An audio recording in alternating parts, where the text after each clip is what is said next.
I don't have my phone tonight. We're gonna do this the hard way. Right, I see it now. I see it now. Small layouts, big opportunities.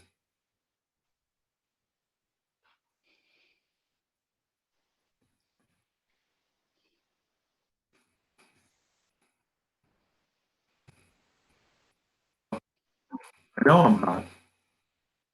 What do you mean I'm hot like I'm on the air? That kind of hot. Oh, okay. Here we go. Let me do this. Okay. Okay. Hey, welcome to Model Railroading Live for October 17, 2020. I'm Big Bill, and this is our show, or the show that we're hosting tonight. Small layouts with big opportunities. By the way, you're watching this on Model Railroading Live, the number one model railroading show in the entire world. I say that unequivocally because it's true.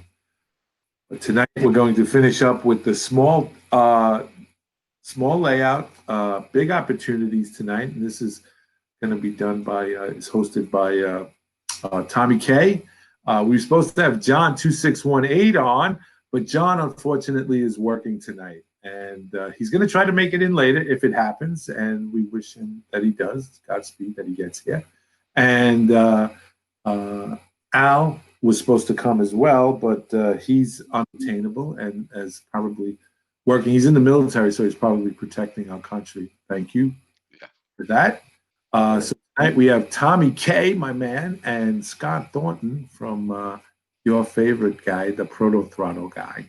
And he's going to be talking a lot about his layout and details, and these guys are going to be talking about it. So without further ado, let me introduce Tommy. Tom, take it away, and I will keep you updated questions that come your way. All right. Thanks, Bill. Appreciate it. Well, welcome everybody. Thanks for tuning in tonight. And maybe if you're watching it a little bit later, thanks for watching. Unfortunately, John, as Bill mentioned, is not going to be able to make it tonight. He apologizes, but something came up in his schedule and he was not able to rearrange it to be able to make it here in time. We're going to follow up actually on a little bit on the previous show, which was operations. And I got a question from one of my friends, JF. He wanted to know about solo operations and handling car requests. How do you handle car requests if you're doing solo operations? So we're going to talk just a couple minutes about that.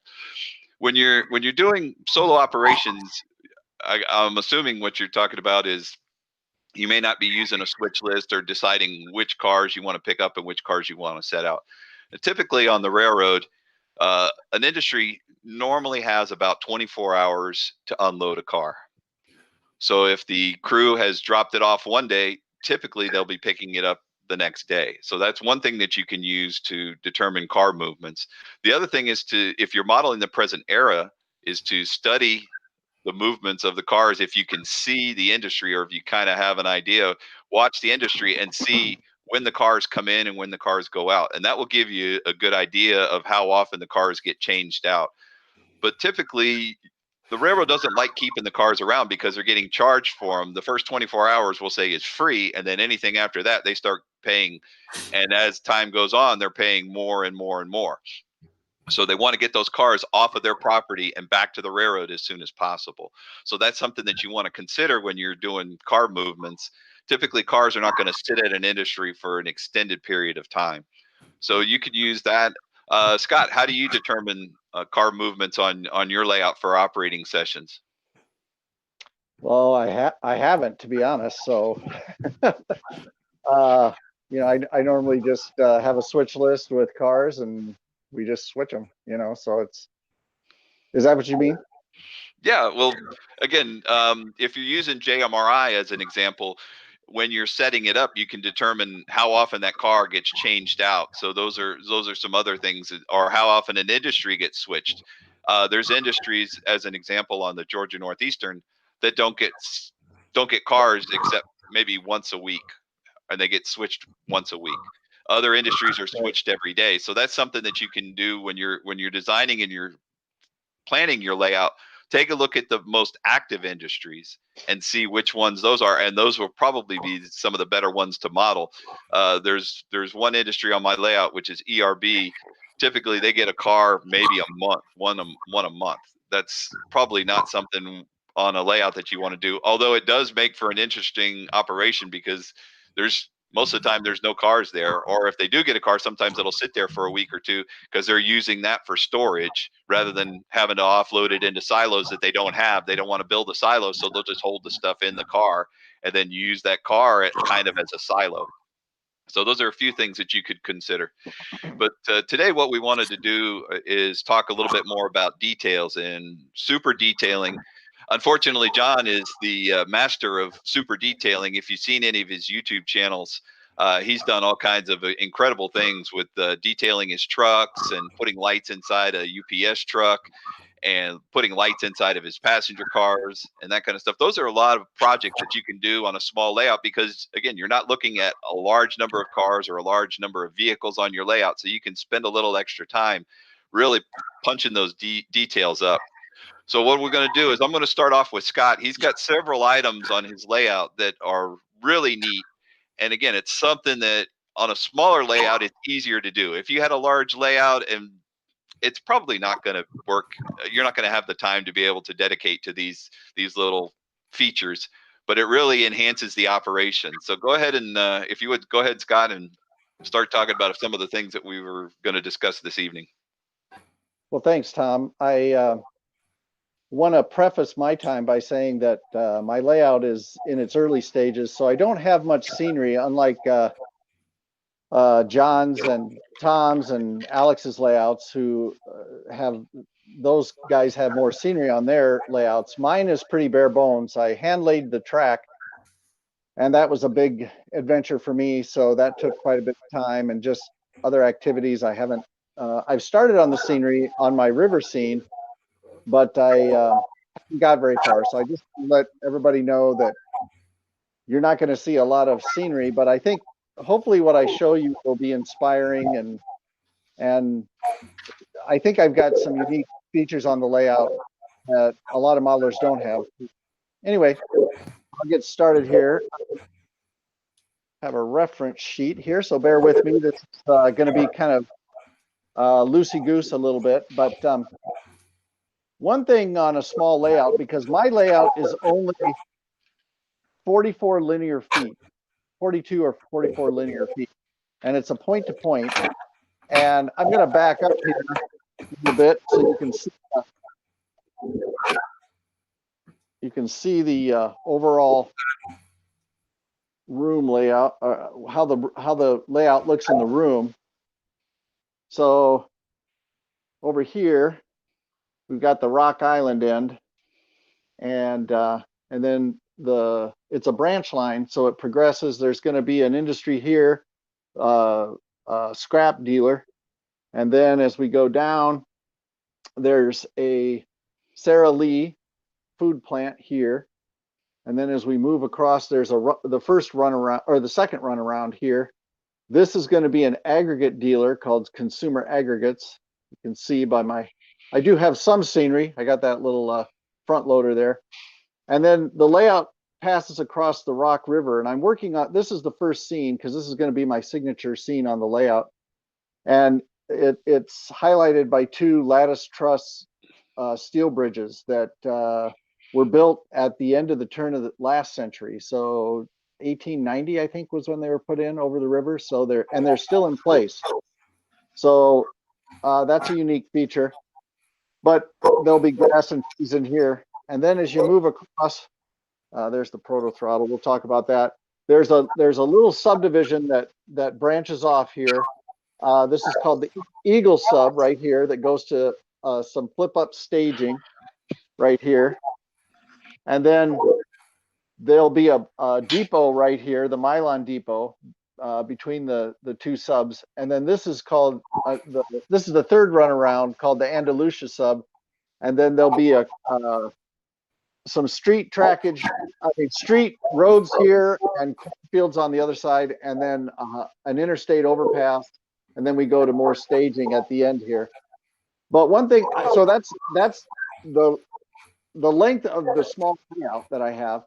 But one thing, and Tom, I didn't include this in a list, but one thing that modelers can do when they have a small layout is they can make their backdrops. They can create their backdrops in different ways. And one interesting way I did mine was I had an illustrator illustrate it for me on her computer, and then based on photos of the branch line, and then we stitched them together in Photoshop, and then I sent them to an output company that outputted the full backdrop in 5 different sections. And then I simply just took those loose sheets, which are 2 feet high, and clipped them to the back of some masonite. So you can see the little clips up. So you can just create a backdrop that way. You can create one digitally and then build it that way. Another interesting thing about this backdrop that some modelers might find interesting is I didn't want a hyper realistic backdrop. I wanted something that was more impressionistic, because I think a lot of times backdrops can take away from the models because they can be so hyper realistic. Now there's difference of opinion there, but that's just my opinion. So if you look up close here, you can see that a lot of the details in the trees are they're impressionistic. They're not super realistic. So I hope that makes sense. But so let's go over here. What's that? Yeah. All right. Now, I don't have what? Square corners. No, I don't. I have cove rounded. So like right here, I just, since it just came and it just hangs loose, I just rounded it there, and then I cove the 2 corners. So this one's coved. So once the scenery gets in there, it'll be visually seamless. You know, there's no corners. And yeah, then Scott, go ahead. You don't have the backdrop actually permanently attached to anything. It's just hung from the supports. That's right. It's not glued. It's a lot of the output papers people can purchase or that they use for digital output are heavy enough stock that they just hang really nice. So that's all this does. It just hangs. How did you handle the seams between the different pieces? Are they stitched together, or? Yeah, you can see them here. Like here's one seam. Now it looks pretty glaring on through my cell phone here, but that you can't really see them. Like there's another seam. Let's see. There's another seam right there, but you can't even see it. So, you know, the seams were, of course, we had to overlap. And I was very interested in modeling a bright sunny day, but with a lot of big fluffy clouds that were windswept across the landscape. And the reason I wanted to do that was because one, it's one of my favorite types of days. And then the other reason was because I wanted to create what I'm calling a cloud simulator. And I used these 2x2 dimmable LED panels. There's 12 of these. So if you look here, you can see there's some on this section. There's 3 here, 4, 5, 6. So in essence, these LED panels are like clouds, and I just suspended them from above the valance. And what it does is it creates, there's 12 total, so I was able to put them on 2 different circuits, 7 on one, 5 on another, and then I intermixed them throughout the length of the layout. And then my friends, Michael and Nathan at Iowa Scaled Engineering, they developed a Arduino Shield, a little mini computer that allows those two circuits to dim the lights up and down randomly and at different intensities, and you can kind of see it here. But in effect, if you were in the room, what it does is it makes it appear like the clouds are moving across the landscape. So that's kind of a neat, unique feature, and something that modelers can do on a small layout. It would be much more complicated on a large layout, but for this one, I have a question for you, Scott, from William A. Sure. He wants to know, first he says, it's a great looking backdrop. He says, what company did you use for printing those? Well, I used a company called Precision Design Company out of Canada. It's a fellow named Bill Brillinger, and Bill is known for, you can look him up, just put in pdc.ca and you'll find his company. And he had a vendor up there that output this rather inexpensively, so it was really neat. So that's what I did. Came in a big roll, and just, it was a thrilling day when it came. Another feature I did on the river scene is I had to make a compromise here, because I coved the bottom of the backdrop into the river, so you can see that there. I had to live with that one little seam you see there, but once the river scene's complete, you won't really see it. You'll just look off into the distance like this, and you'll be able to see. You won't notice that seam as much through the lattice bridges. So the cloud shadow simulator is a neat feature on the layout. Another thing that I've incorporated, if I could take a time out here, you guys hear any background? I think I'm getting some echo. Is that just okay? Yes, you are. You're getting a little bit of echo. Okay. Well, we'll just have to live with it. But another thing that was important to me on my layout, and would enhance any layout, big or small, is ambient sound. And I have 4 different ambient sounds that I'm going to use on the Milon branch. One is on the Rock River crossing, just above the bridges, there's a spillway. And that spillway is really close to where you can hear the water flowing over the spillway, as well as the chirping birds. So what I did was I found a sound that was very close to that. And so when you come by the river, you can hear ambient sound. This switch turns it on right here. So I'll just turn it on, and hopefully you might be able to hear it. I'll get up close here. Can you hear that? Oh yeah. Yes. Yeah. So, it gives you that it brings more life to the scene, because you can hear the water flowing over the spillway, and the birds chirping and that sort of thing. So, in addition to that, I'm going to have ambient traffic noise over my interstate on the other way down here. Trucks and motorcycles and cars and things like that. So that just helps set the scene as well. And then I'm going to have 2 grade crossings, so it'll be animated with the lights and the bell. So that's another ambient sound, and a lot of modelers have that. But one unique feature I have that I'll demo once I fire up a train here is I have 3 curves on the layout. I have the curve here at the Milon Depot.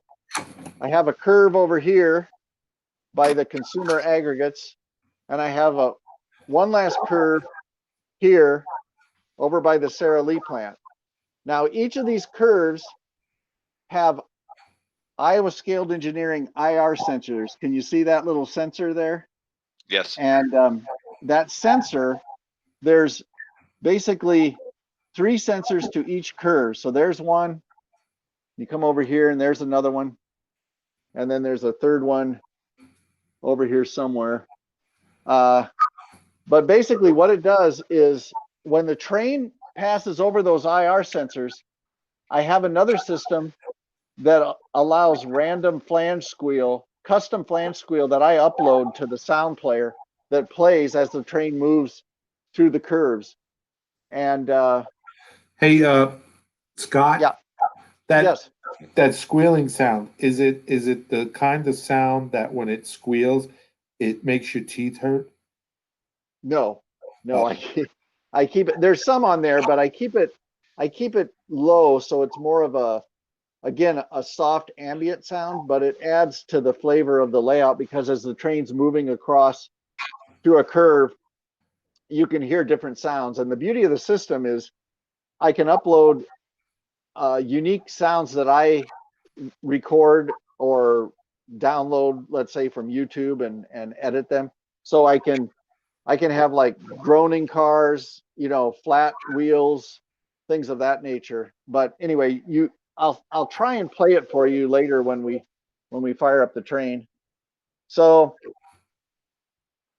those ambient sounds I think are really important to setting the scene and also letting your layout come alive. Now, another feature that we've talked about already is I utilize the proto throttle. And here's my proto throttle. I weathered up the faceplate to look like a seafoam green interior, which you see in a lot of first generation diesels. And my main engine on the branch line is this SW1200 number 250. And this little guy ran this branch line for over 10 years. And I have an affinity for small wheelbase switchers. So this is the perfect thing for me, especially with the nice spark arresters on this little guy. But what the proto throttle allows me to do is operate like Tom's talked about in the past, operate your layout, your small layout, much more realistically, and also slow your operations down, which in effect makes your layout larger.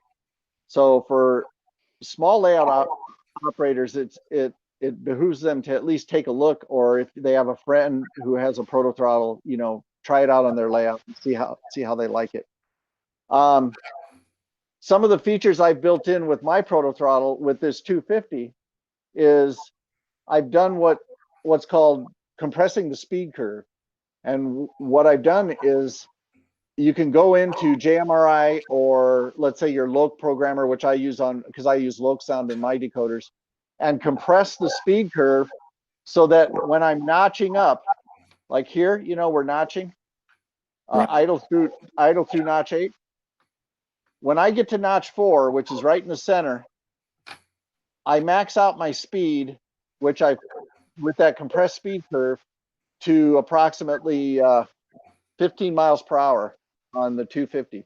And anytime it won't go higher than 15 miles an hour. So when I notch up into these higher notches, it's not going to go any faster, but the prime mover sounds are going to sound. So in effect, you can simulate the diesel working a lot harder, more easily, like if you encounter a grade and that sort of thing. But it still performs well at the low notches. So it's kind of a win-win. And let's see. Another neat thing that the proto throttle has built into it now is an air brake test feature. And I'll demo that. Let me fire it up here for you guys, and I'll show you how that works.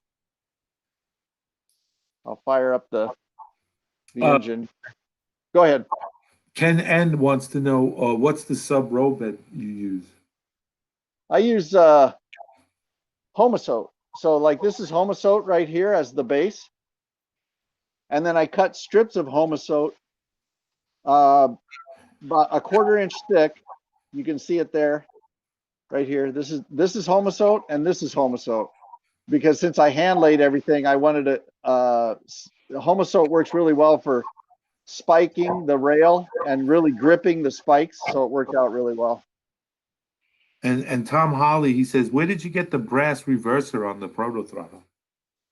Oh, Iowa Scaled Engineering offers that a custom set of brass handles.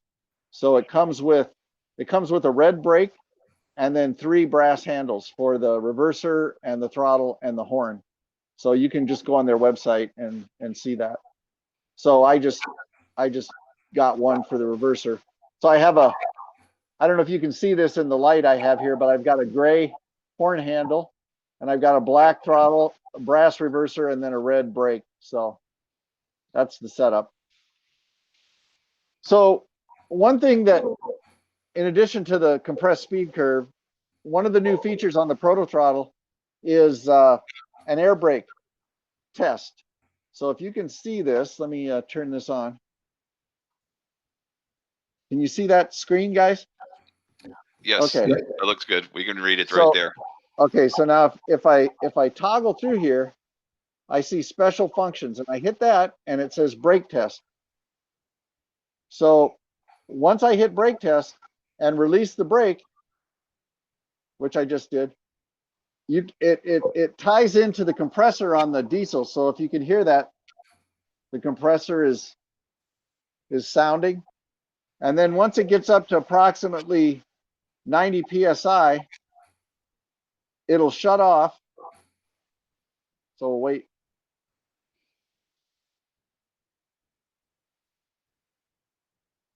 Yeah, that gets up to 91. And then the air compressor just shut off. And then when I release the brake right here, it'll do a test, and it'll reduce the pressure by 20 psi. So there we go, and you hear a little air let off, and then it pumps it back up again. But that's a neat little feature that on a small layout, you can do a brake test after you couple up to your cars before you head out. And I've got 2 cars fired up here. So I'm just going to get this little guy going. So it's headed in the reverse direction. So I'll go to reverse, brake is released, notch up to about 4. And this guy will fire up here.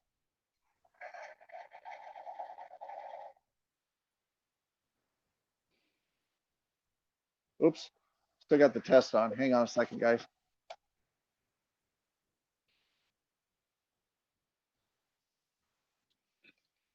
There we go.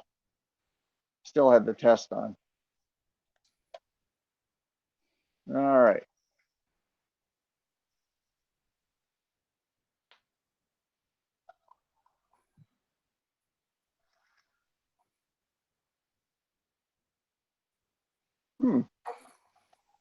Hang on a second.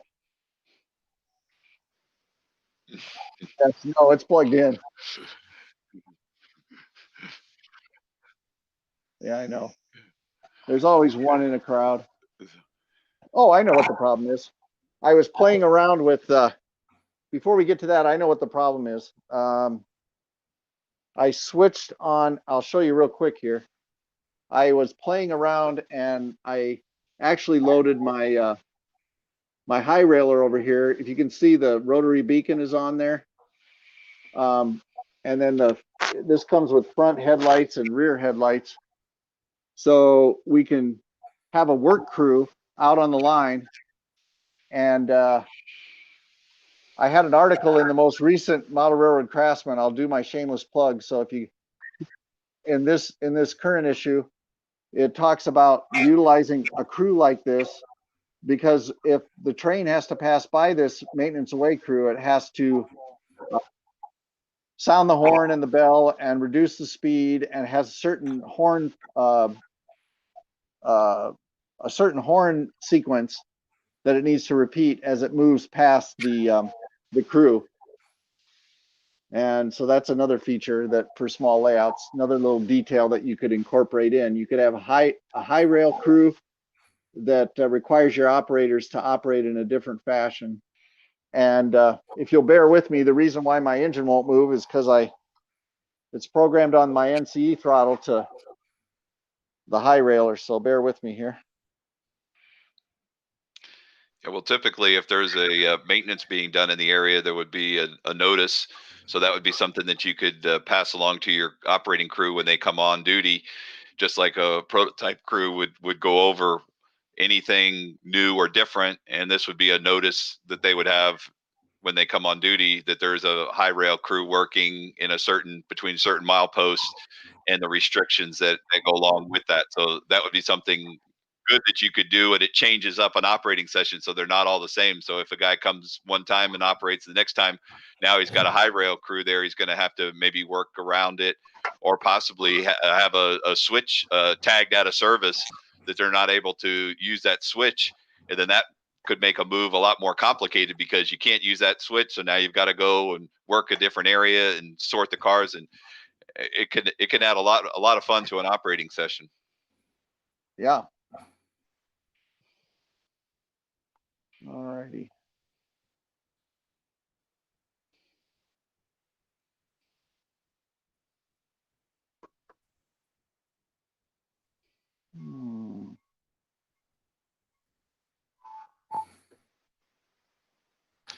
Yeah.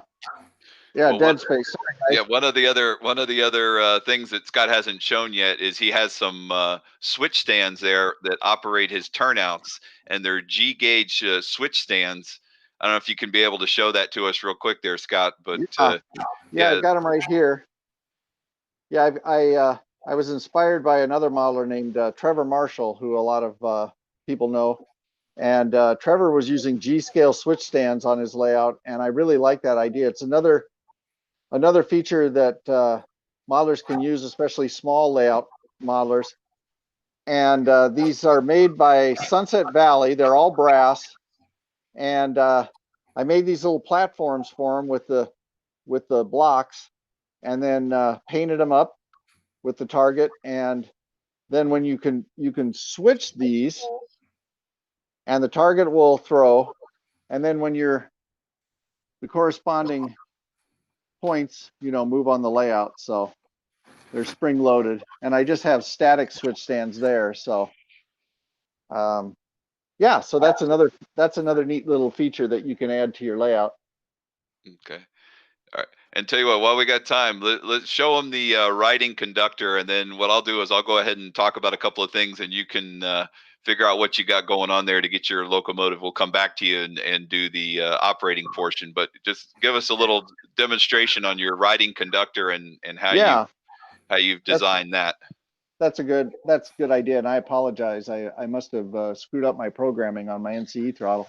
But another thing I'm incorporating on my layout is, well, when people come over to operate, we're going to have 2-man crews, especially with the proto throttle, because it works best, as Tom will attest, to have an engineer who runs the proto throttle, and then a conductor who references the switch list and gives commands to the engineer to operate the train. But one thing, I'm taking it one step further, where I'm actually having a movable conductor.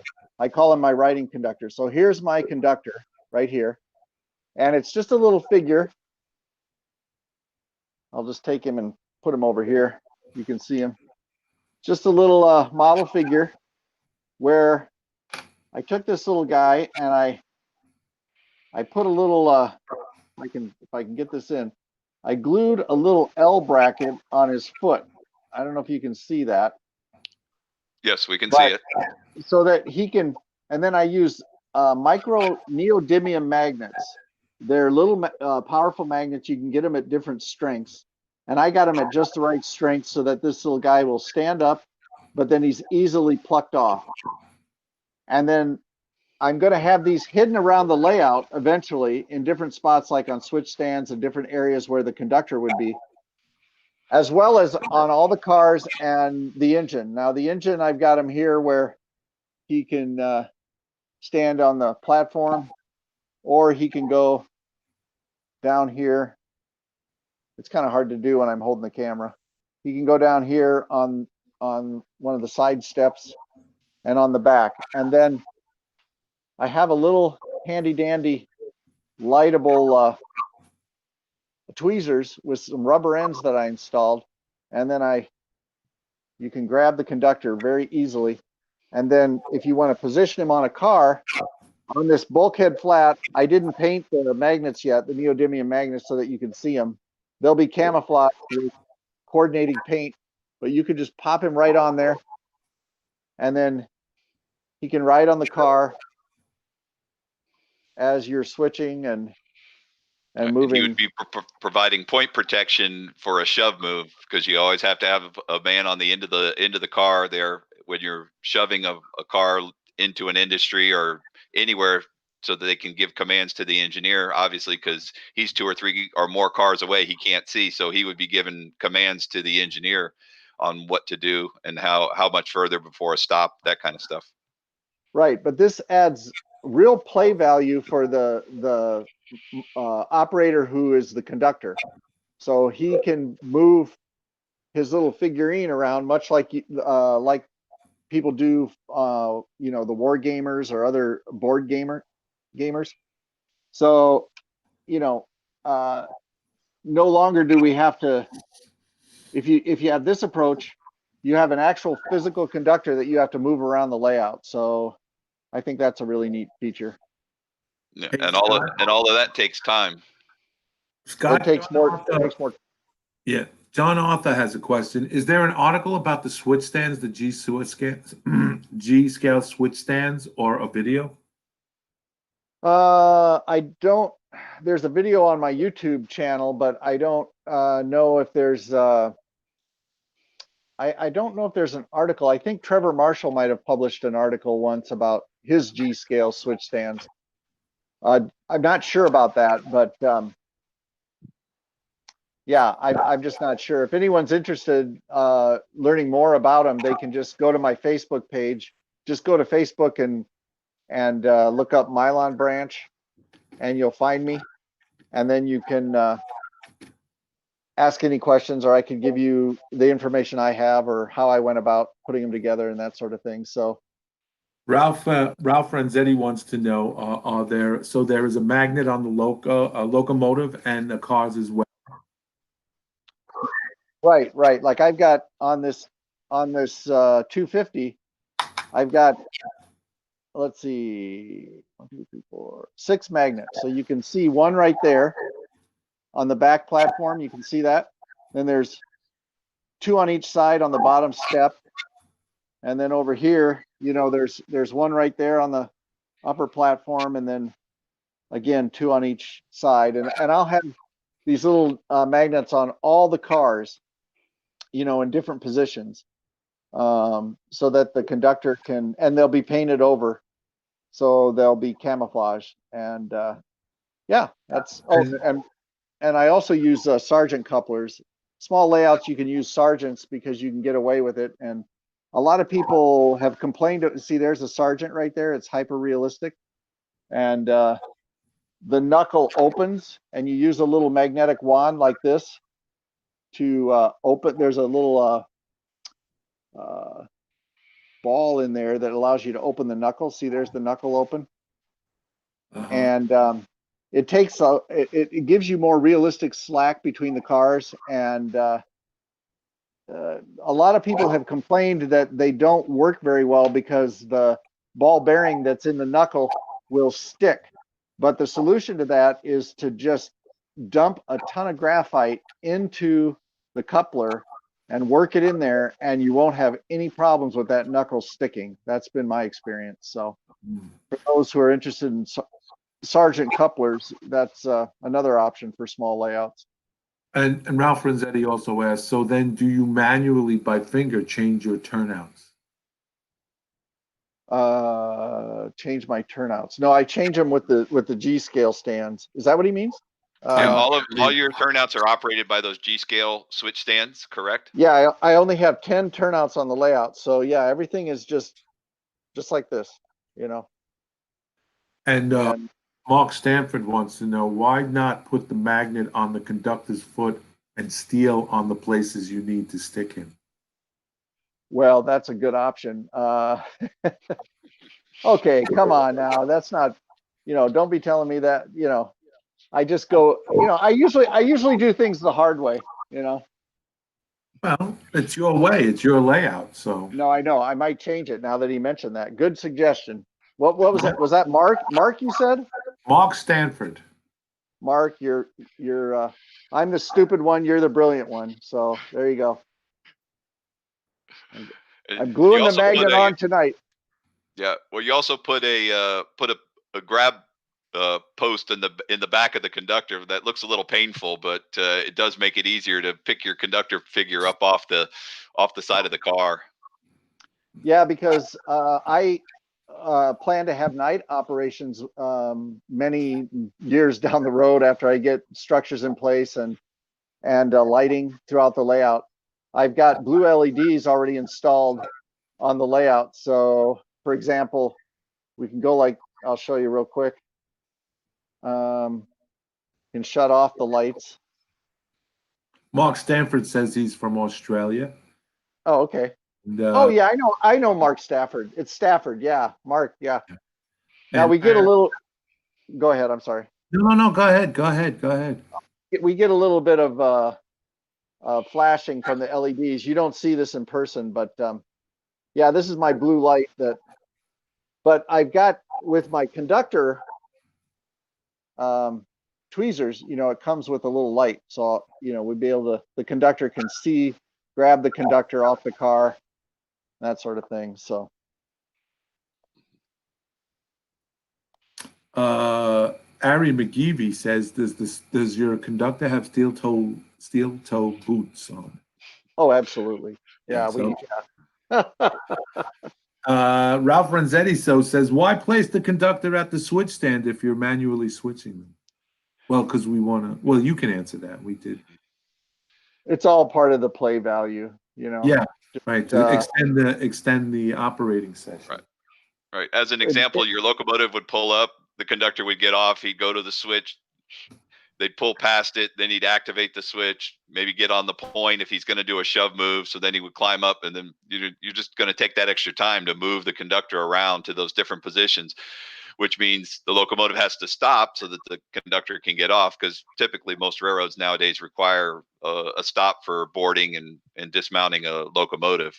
There's a few that are starting to allow them to do it under certain conditions at certain speeds, but for the most part, a lot of them are still requiring a full stop before somebody mounts or gets back on a locomotive or dismounts.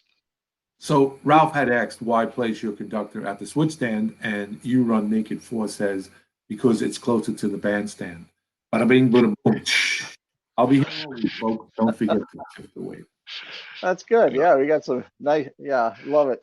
No, it slows it down. It makes it more interesting for the operators, because as the engineer's working the protothrottle, you know, the conductor has to move his conductor figure to the switch stand, and then he goes to the G scale and switches it, and you know, just adds a little bit more play value and time to the.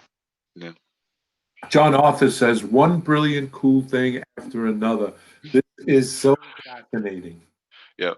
Thanks. Yeah. Scott's got a lot of great things on his layout. You got one more special feature there from Iowa Scaled Engineering. You were going to show that. I don't know if you still got that. The one that you just installed the other day. Oh, well, I haven't got it totally installed, but one thing I have on the layout, since mine's point to point, is let me switch this over, is what they're calling their newest product is right here. And I don't think you can see the screen. It's called the Motorman. And what it is it's a reversing unit. This little switch here is an option, but it switches between your regular DCC and the Motorman, which is a compact DCC system in itself. And then these buttons control the parameters for speed and other things that you know, locomotive assignment, that sort of thing. But it uses their IR sensors again, you know, these little guys right there. And I've got two on either side of the layout. So the locomotive or a consist will move back and forth across the layout as to break in locomotives, or just to run a train while you're working on the layout and enjoying it, and you know, sit back, watch it operate without having to do anything. So it's a neat little unit. Yeah. So basically what it does is it starts off on one end, goes at a set program speed to the other end. When it catches that IR sensor, it stops, reverses, and then does in this case, a shove move all the way back to the other end of the layout. When it hits that IR sensor, it'll stop, and then reverse, and whatever time period you set it up to be able to do that shuttle movement, or whatever term you want to use, to be able to just keep that locomotive and train constantly moving on your layout, or moving it on an occasional basis, whatever you set up, correct? That's correct, Tom. You said it just right. I should have said that, but you said it better.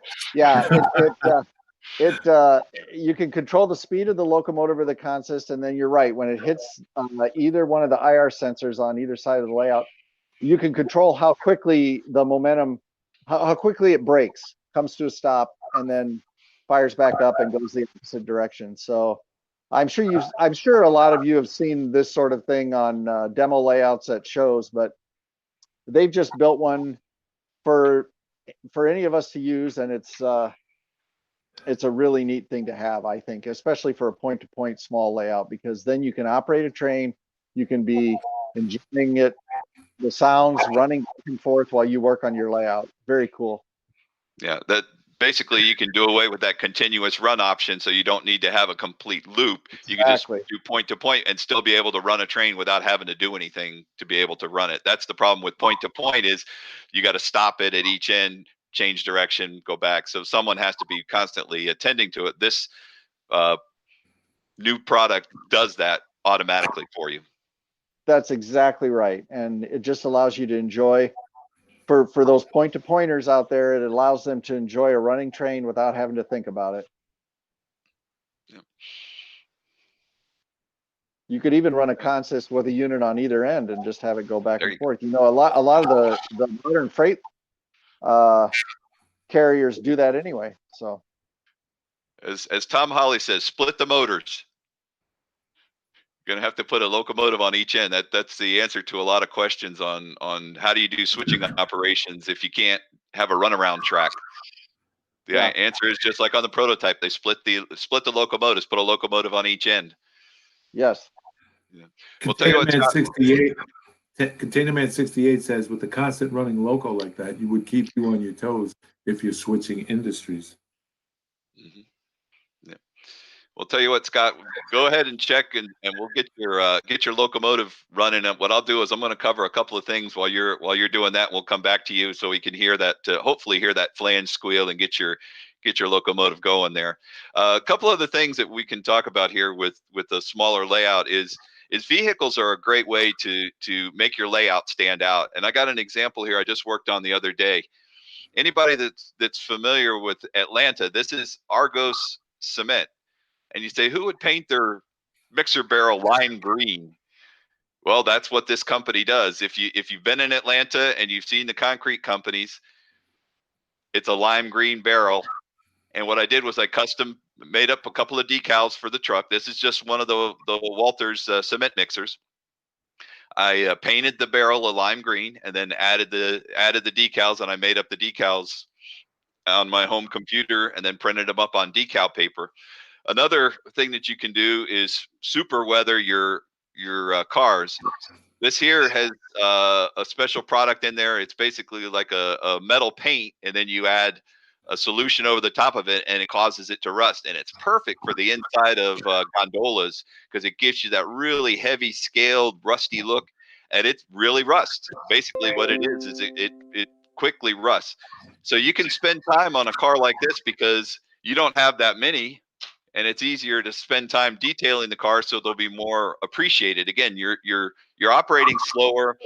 You don't have as many cars, so you can afford to buy the more expensive cars that have the details, because the people that are operating on the layout will actually see and appreciate them.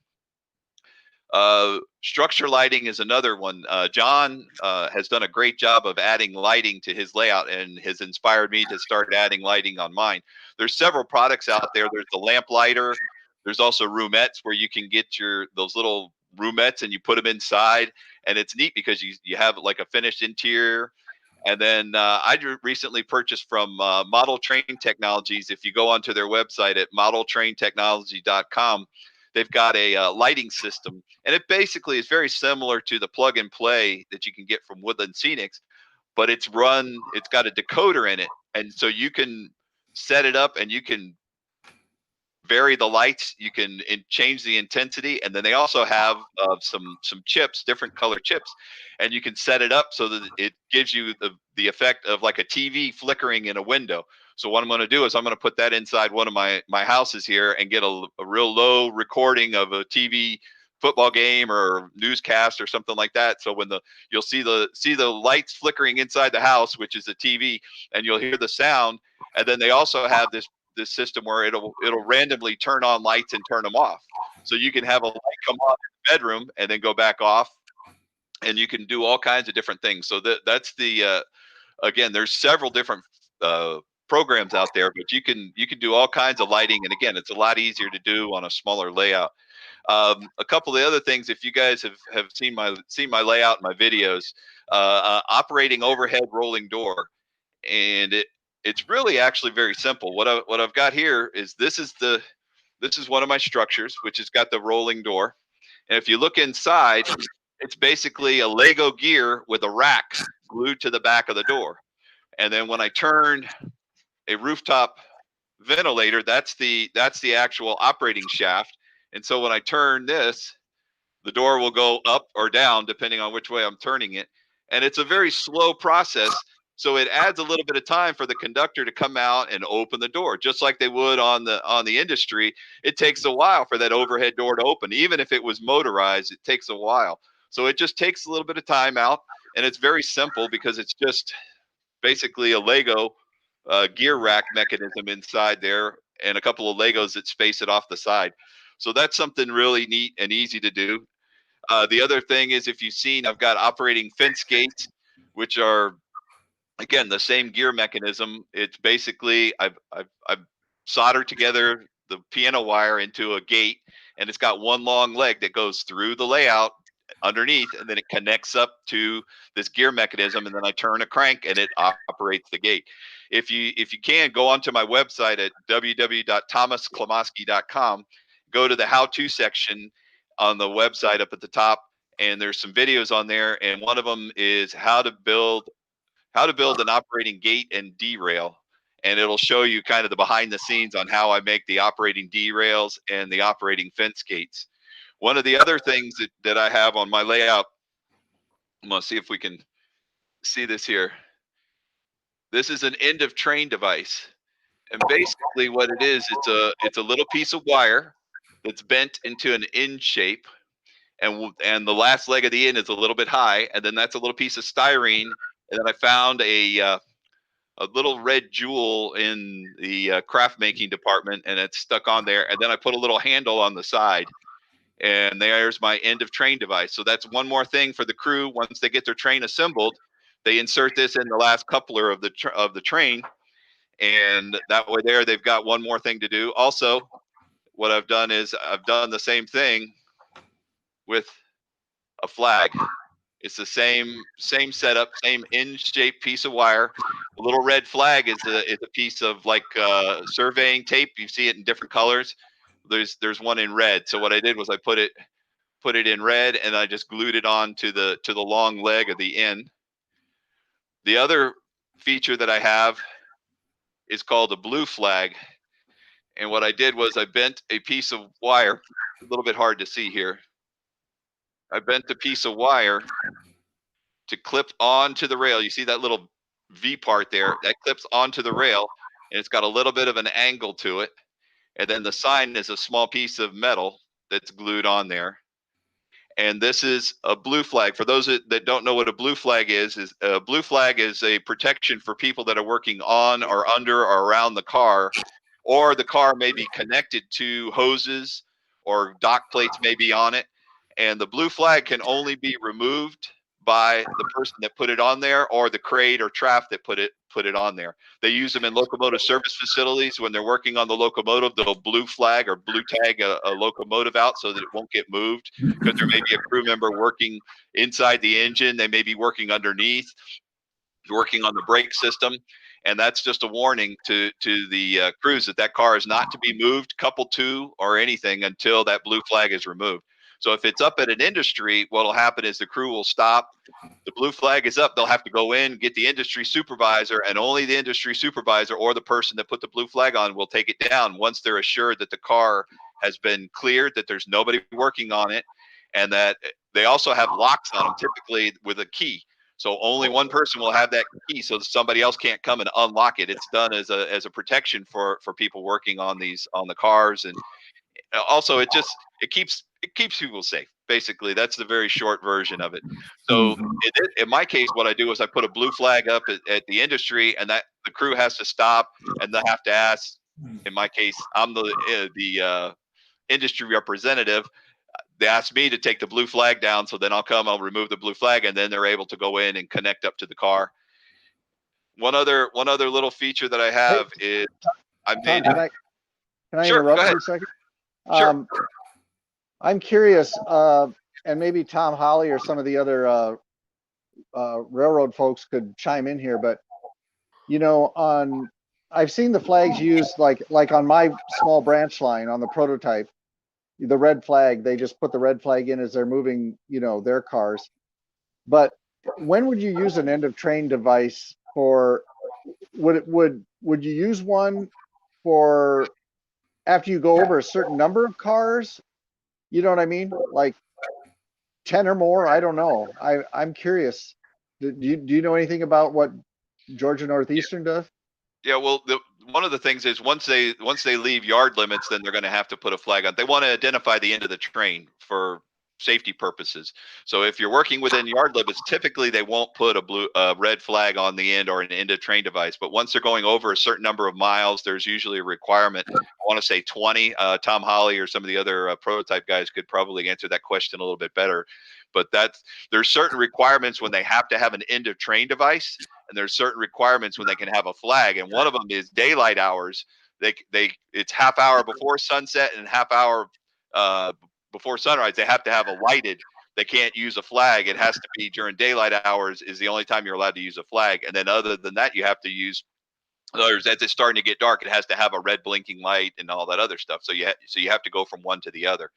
I have a question for Robert Holloman. He says on the lift gate that you have, can you put a small motor in the lift gate? Yeah, you could do on the door, the overhead operating door. Sure, you could set up a little motor inside there. You could put toggle switches. I like to keep things simple and manual, mechanical, so that way there, if it breaks, I know what's wrong with it. But yeah, you could do all kinds of stuff. There's with Arduinos and little motors, and you could set all sorts of stuff and limit switches and stuff to do all that. Let your imagination run wild. Tom Holly says to Scott, there are a number of conditions requiring an EOT, time of day and tonnage factor, along with grades. Container Man 68 says, I've seen some train crews just place a red flag stuck in the ground at the end of the train car in Sparks, Nevada. Mm-hmm. Yeah, there's again, I've seen it both. I know on the Georgia Northeastern, if they're going a long distance, they're going to have a end of train device that has all the sensing and automatic braking features and all that other stuff. And then other times, if they're running just a short train, not very far, they'll just stick a red flag in the last coupler. And again, during daylight hours, and also you think about that, you say daylight hours, but what about fog? What about visibility conditions? Rainy, dark. It could be still daytime hours, but again, it's a safety factor. So if you don't meet certain requirements, then you have to use a lighted end of train device. One other thing that I have here is a little wheel chock that I made up, and it's just a little simple piece of H column. I don't know if you can see that. And then what I did was I put a little bit of sticky tack and put a handle on the side. So this is perfect for those where you've got a little bit of a grade and that car wants to roll away from the industry. You can drop this down onto the rail, set it onto the rail, and that little wedge will helps hold the car. The important part, as Tom Holly knows, is you need to remember to remove the wheel chock when you're switching. So don't forget and leave the wheel chock in place and then shove the car over the wheel chock, because that'll get you you have to go take a test. Let's just put it that way. So we don't want to do that. So remember when you're putting the wheel chock in that you have to remove the wheel chock. Again, just like on the prototype, they get forgotten and bad things happen. So don't forget. What were you going to say, Scott? Do you have something else? I said I would be one who would forget. But I'm glad I'm a model railroader, not a prototype railroader. If you watch one of my videos, I forgot the wheel chock and derailed the car. So I had a derailment. I haven't had a derailment. They're all human caused. I don't have derailments unless they're human factor. So that's what you're looking for when you're setting this up. Have you been able to get your locomotive fired up? Are you going to be able to give us a little demonstration of the flange squeal?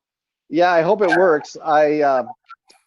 The reason why, when you're trying to do 2 or 3 things at once, my brain doesn't work that way. So that's why I just had to release. I had to release the 250 from the NCE cab, and then the proto throttle picked it up. So it was an easy fix.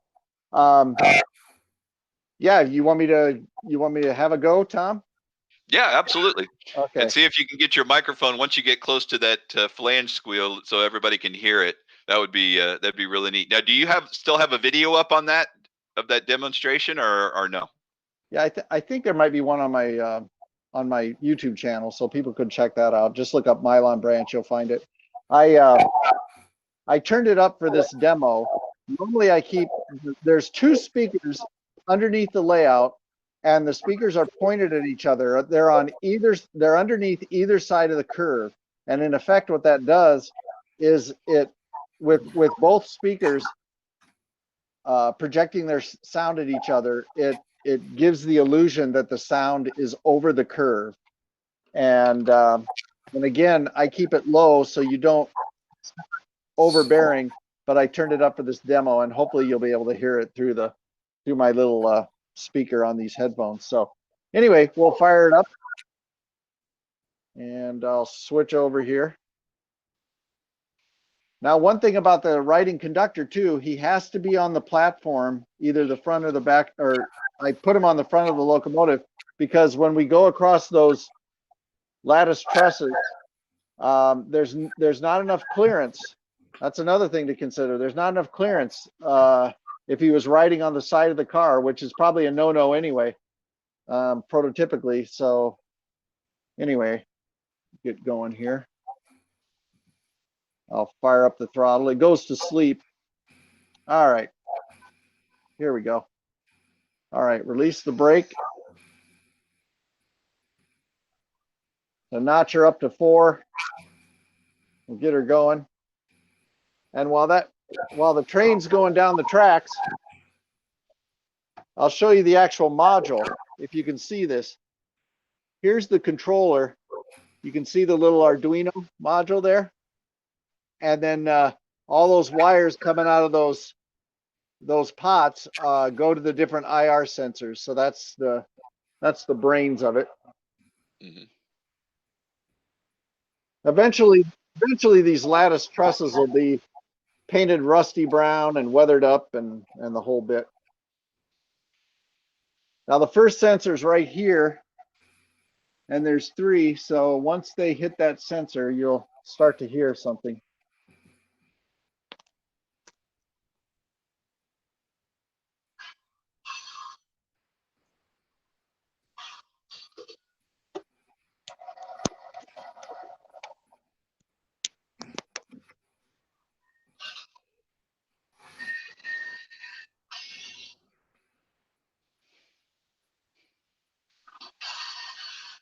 Can you hear that, guys? Yeah.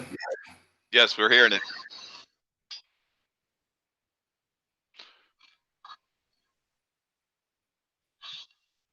So as long as the train's in the curve, you can hear the different sound.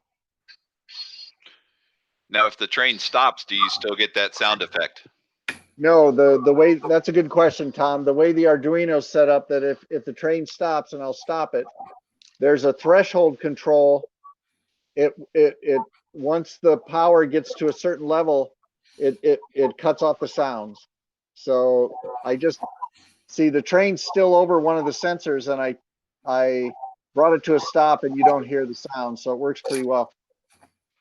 So you have to press those interstate guys to come out with a product like this, because it's quite unique, and its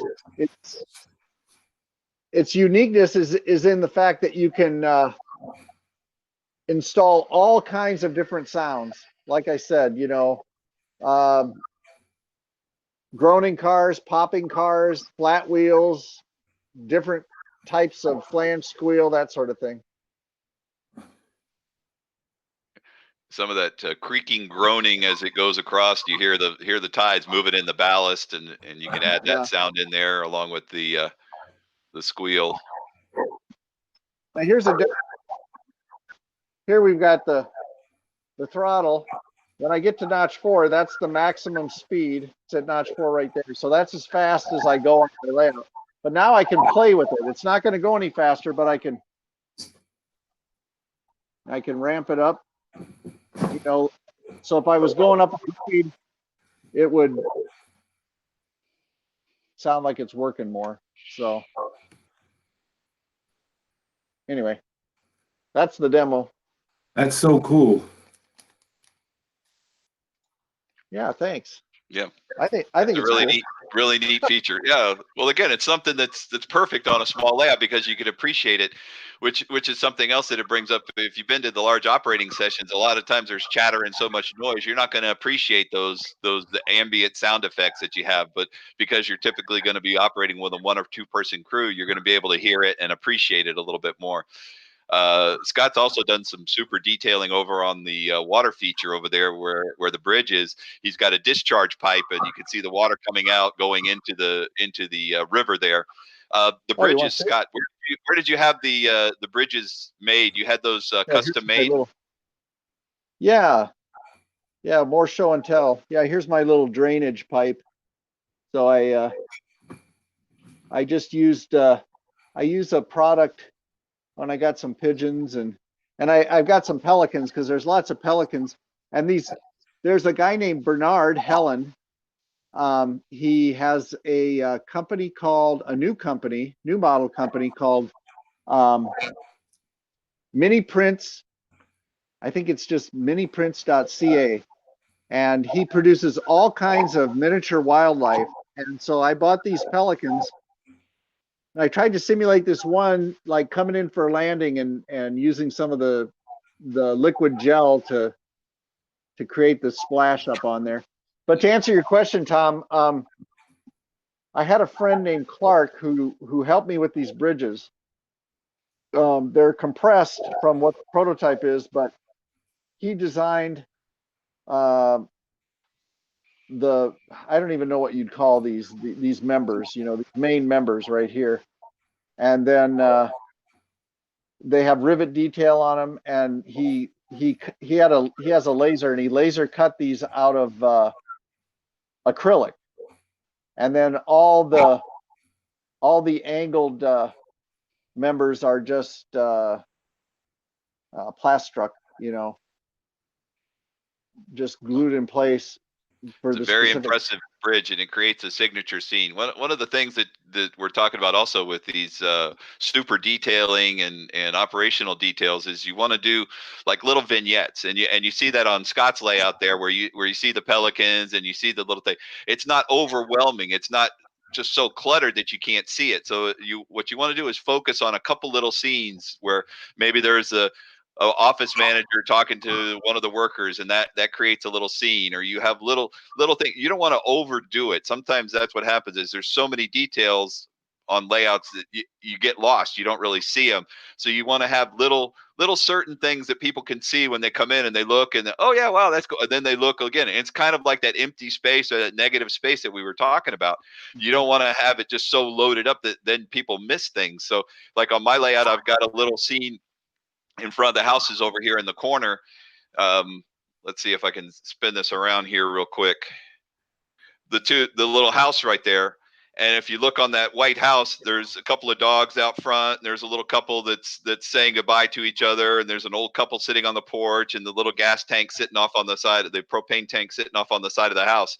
So that's a neat little scene. But the other scene, the house across the street, the yellow one, really doesn't have anything else going on. It's got maybe a little tire swing in the backyard, and those are neat little things for people to see when they come over and see your layout. And that's, again, one of the benefits of having a smaller layout over a large one. You can do these little scenes and they're appreciated, but you don't want to go too far overboard. So do little vignettes, little scenes that kind of tell a story, and that makes it more interesting for your layout and for visitors, especially non-model railroaders, because I'll have people come over. They're more impressed. They don't really care that much about the trains. They like to see all the little details and stuff, and that's kind of neat. I enjoy having those little hidden gems for them to see. Oh, look, there's a cat over here, and it's not overwhelming. It's not too much, but it's the little details are there if they want to see them, and that's like with the operating details, the fence gates, the derails, the end of train devices, and those things. It just adds a little bit to your operating session, like what Scott has done with his layout. So it enhances your operating session, and it makes a small layout operate a lot larger because you're taking the time to do those prototype steps and those things that the crews have to deal with every day. Some people would call them obstacles. Now, that's the other thing, is you don't want to go too far and put too many obstacles, too many rules, too many things to do. So there's a balance in there. Don't go overboard and put a derail everywhere, so they have 100 derails that they have to remove. That takes the fun out of it. So hopefully we're going to kind of wrap this up. Basically, we wanted to prove or show that a small layout has a lot of advantages. Again, a lot of times people look down on a small layout. Oh, it's only so many square feet or only so many feet of trackage, and that's not it. It's how much do you enjoy it? How much fun do you get out of the layout? And you can do things in operations that make the layout operate a lot larger. Again, we talked also how long do you want to operate? Do you want to do a 2 or 3 hour operating session, or maybe 30, 45 minutes is about as much as you want to do? So that's perfectly fine. It works perfect on a small layout. The other thing with a small layout is it helps you improve your modeling skills. If you want to build that large layout, practice now on a smaller layout. Get those skills with learning to hand lay track, or do your wiring, or doing decoder programming, or all those other things, or weathering. Work on that on a small layout, and then you can transition that stuff over to a larger layout if you decide that you want to bump it up or go a little bit larger next time. Also, we found that a lot of the guys that had the larger layouts were kind of disappointed with how much time it took for maintenance and for all these other things. So they've actually downsized, and they found a smaller layout actually is better for them in their life, what they want to do, how they want to do their model railroading. The biggest thing is don't put off building a layout. If you have the time, you have the money, and you go ahead and do it, even if it's something that's a little bit smaller than what you thought. But get involved in the hobby and just build it, and you'll learn and you'll have fun. It's a journey. It's not a race.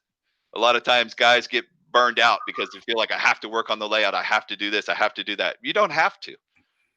Work on the layout when you feel inspired. Yes, maybe put it up on the a little bit higher on the priority list. But some people say, "Oh, I have to do so many hours." If you have a large layout, if you don't do so many hours, you're never going to finish the thing. But with a smaller layout, I've walked away from this layout for a month or two, not done anything because I've had other things going on in my life. Don't feel bad. I come back, now I'm inspired to work on it more, or I'll work on it for a few weeks and then step away for a few weeks. So again, it's a journey. Don't feel like you have to complete things in a certain period of time. But again, with a smaller layout, it allows you to see progress and keep you motivated so that you keep working on the layout.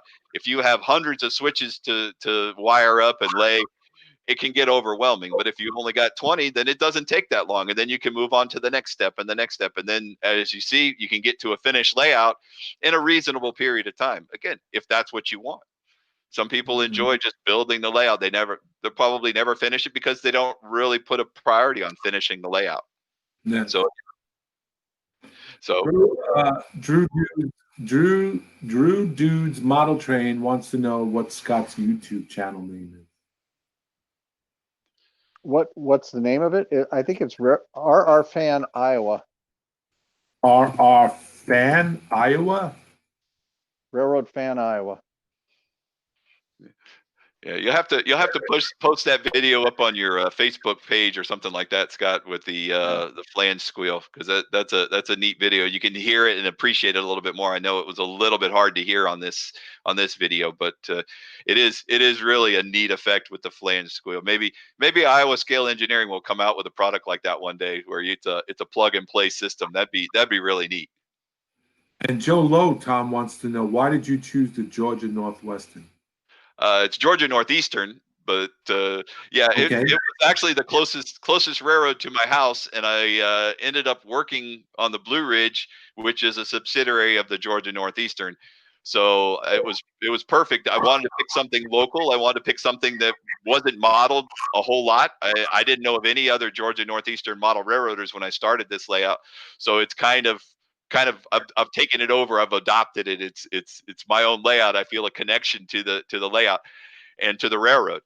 And that's a lot of guys will do that. They'll find a neat little short line, and nobody's ever heard of them.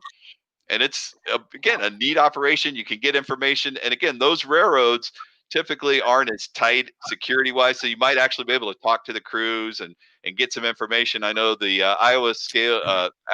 Iowa Interstate guys have some friends on the Iowa Interstate, and they're able to get some information and all kinds of prototype stuff, and they can rail fan it. If you pick something that's in your own backyard, it's a lot easier. And that's, again, in my case, that's one of the closest railroads to my house is the Georgia Northeastern. Yeah. Robert Holloman says, even on my 13 by 15 layout, I break it up into two parts and work on them separately to keep myself from getting overwhelmed and burnt out. Yes. So, hey guys, I want to thank you very much for doing this. I really appreciate it. For you guys out there listening, on this month's Model Railroad magazine, Tom has an article on building a concrete ramp in Model Railroad magazine. Is that correct? Model Railroader, yes, Model Railroader magazine. The issue that's out right now, which is the November issue for this year. It's a short article on building a concrete ramp out of cement. You get basically anchoring cement from your local hardware store, and you make a little form, and you can pour it. You can make it any size that you want, and nothing looks more like concrete than concrete, and that's what it is. It looks great. And you can weather it up, and again, it's, if you can pour rock molds, you can pour a concrete ramp, and you could use it for a loading dock. You could also use it for in my case, like a team track or whatever you want that would be like a cement type ramp or dock. Sure. And Scott Thornton also has an article written in Model Railroad Craftsman, and that's, we showed it earlier. That's on what was that again? What's your article on? It's on using a maintenance away crew in operations.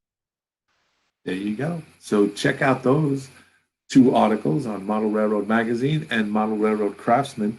I want to thank you both, Tom and Scott, and John, who's not here, and Al, who couldn't make it. Those two guys, I'll personally send an email to both of them to thank them very much. Tom, I want to thank you very much for coming alongside Model Railroading Live to collaborate on this, and I do hope in the future that we can get together again and collaborate again. And Scott, also for you, if there's anything we here at Model Railroading Live can do to collaborate and get the information out there, we'd be more than happy to do that. And I want to thank you both for allowing us and for you to come alongside of us. It was an honor and a pleasure. And I know I've learned so much, and I know that the Model Railroading community has learned as much too. Very informative series. So thank you very much. Thanks, Bill. No, thank you guys. It's really.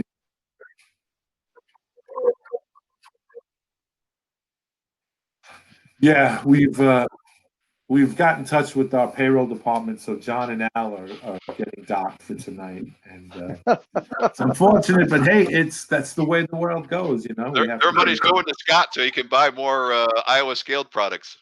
There you go. There you go. There you go. Yeah. So thank you again. I greatly appreciate it. And again, so Rod Stewart, I'm sorry. That's all I have to say, Rod. I'm sorry, bro. We'll get together. We will. We're just missing these. This was so much more interesting than not having you on, but you know the deal. Anyway, you guys for and doing this, and for you guys out there in the community, just know that coming up on the 21st of October, That's this Wednesday. Yours truly, Who's Big Bill Talking To on the Model Railroad Live Network. We'll be talking to the Gandy brothers, two guys that have partnered up. One went from HO scale and has gone to N scale. The other gentleman is in HO scale. So we're going to have a lively discussion with those two guys. That's this Wednesday, 9 p.m. Eastern Standard Time on the Model Railroading Live Network channel, the #1 model railroading show in the world. You guys out there, take care, be well, be safe, but most of all, be blessed, and we will see you on the radio. Thank you, and God bless.